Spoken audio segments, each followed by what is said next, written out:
Ada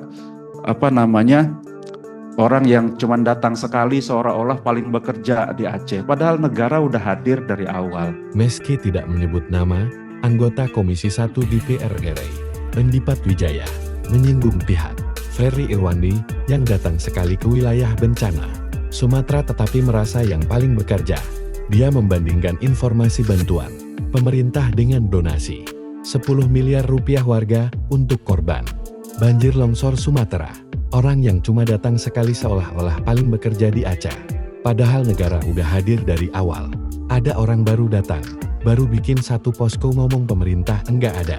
Padahal pemerintah udah bikin ratusan posko di sana. Katanya Senin 8 Desember. Ada orang yang cuma datang sekali seolah-olah paling bekerja di Aceh. Padahal negara udah hadir dari awal. Ada orang baru datang, baru bikin satu posko, ngomong pemerintah ndak ada, padahal pemerintah udah bikin ratusan posko di sana. Jadi orang per orang cuma nyumbang 10 miliar, negara udah triliun-triliunan ke Aceh. Pak Endipat, silakan Pak Endipat. Ya, habis itu siap-siap Pak Abra. Kelas Pak. Baru megang handphone enggak? Bismillahirrahmanirrahim. Assalamualaikum warahmatullahi wabarakatuh. Yang terhormat pimpinan Pak Utut, Pak Dev, Pak Sukamta, dan seluruh anggota Komisi 1, yang terhormat Ibu Menteri, Pak Wamen, dan seluruh jajaran. Yang pertama Ibu Menteri, saya ingin menyampaikan apresiasi Ibu Menteri, walaupun dalam keadaan kurang sehat, masih berkenan hadir. Kami doakan Ibu Menteri sehat selalu, tidak kurang apapun. Ibu dibutuhkan tetap sehat Bu, karena Ibu memegang kepentingan yang sangat besar bangsa ini. Sehat selalu ya Bu. Yang kedua, sama kayak Bu Andina, mengapresiasi Kementerian Ibu sudah bekerja sangat hebat. Di luar tupoksinya pun Ibu kerjakan. Kalau tupoksi Ibu kan benerin BTS dan lain-lain, tapi tadi saya mendengar Komdiji juga ikut bantu di posko, bantu pengembalian pasca bencana, rehabilitasi dan lain-lain. Kami mengucapkan terima kasih. Yang berikutnya saya tidak ingin bertanya Bu, tapi saya cuma ingin mencoba memberikan masukan kepada Komdiji dan ingin mendukung Komdiji ke depan, bagaimana Komdiji ini bisa mengamplifikasi informasi-informasi strategis yang sudah dilakukan oleh pemerintah Bu. Sebagai contoh, misalnya kami mendengar sebenarnya Kementerian Kehutanan itu sudah melakukan evaluasi dan gerakan menanam pohon secara besar-besaran. Tetapi kan itu kan tidak pernah sampai ke telinga teman-teman, sampai ke orang bawah, sehingga selalu aja Kementerian Kehutanan itu dikuliti dan macam-macamin lah Bu. Padahal mereka sudah melakukan banyak hal. Sebagai contohnya lagi, teman-teman polisi juga dari awal juga sudah melaksanakan tindakan-tindakan yang dibutuhkan untuk perbaikan hutan di Sumatera. Tetapi tidak pernah juga terdengar secara masif.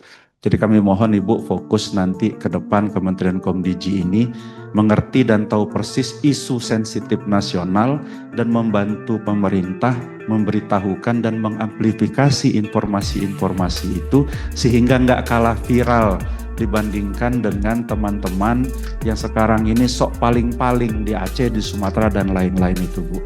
Ada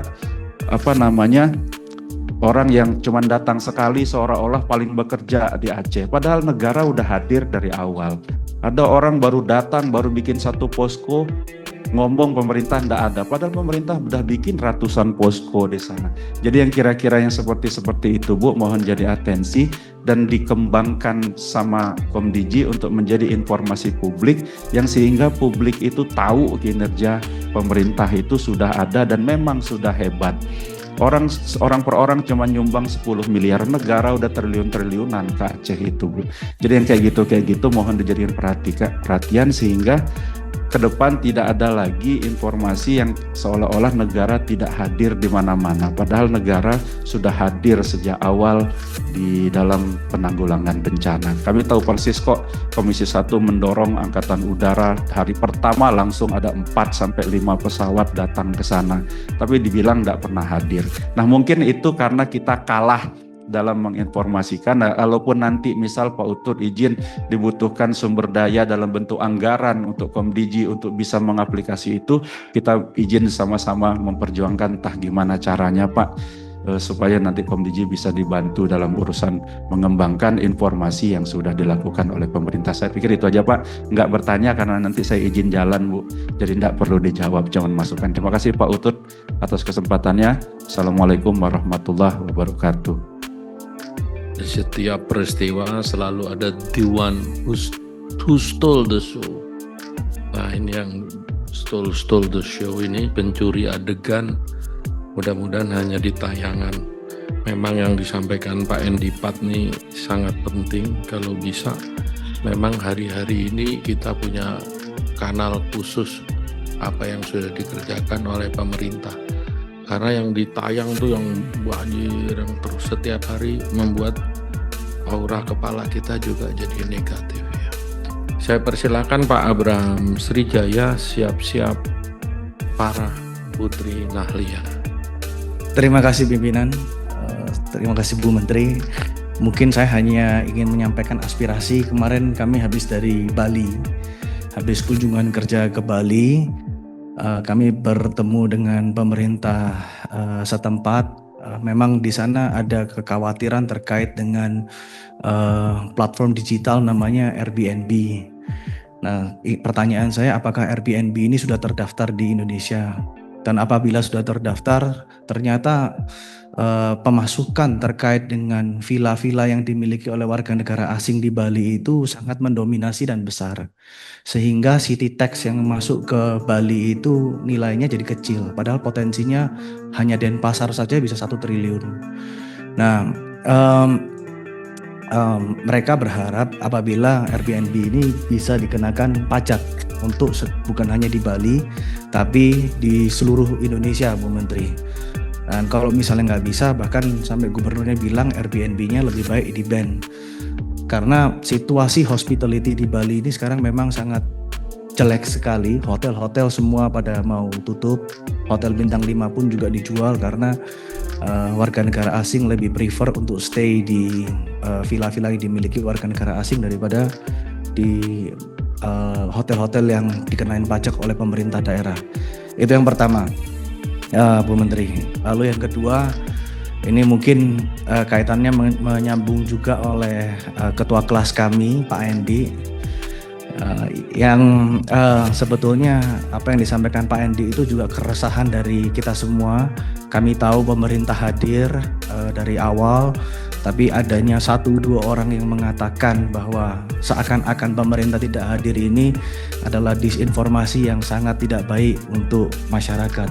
Dan ini juga kaitannya juga dengan tadi yang disebutkan oleh Pak Ketua Komisi kami adalah kaitannya dengan hoax yang kaitannya dengan kepentingan umum masyarakat awam. Karena kita mungkin tidak memiliki fact checker atau kita tidak memiliki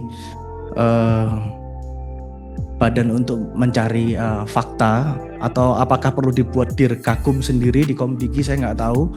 Tapi saya rasa Pak Dirjen, Pak Alex, perlu kita untuk tanggap agar ke depan tidak terjadi hal yang serupa.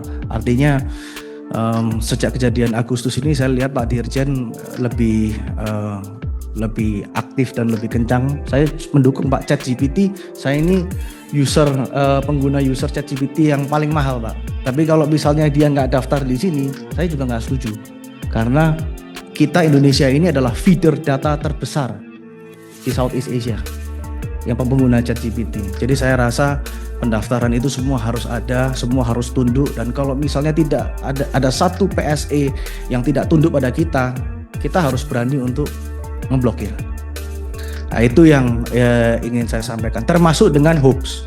Pertanyaannya kan yang seperti ditanyakan Pak Utut tadi, apakah kita perlu surat rekomendasi dari kepolisian?